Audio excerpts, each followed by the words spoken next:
బండి వస్తుంది, gear box bearing పోయిందంట. అడగదాం ఏమైందో. ఏమైందనా? ఏమైందా? కొండలో బేరింగ్ పోయిందా? గడ్డి కూడా లావట్లేదా? ఈ గడ్డి తీసేవచ్చు కదా.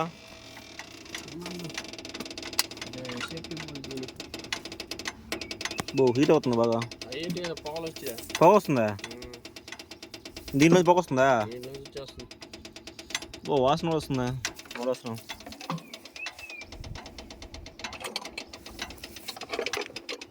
జామ్ అయిందా? ఎడిరుకొని ఉంటుంది.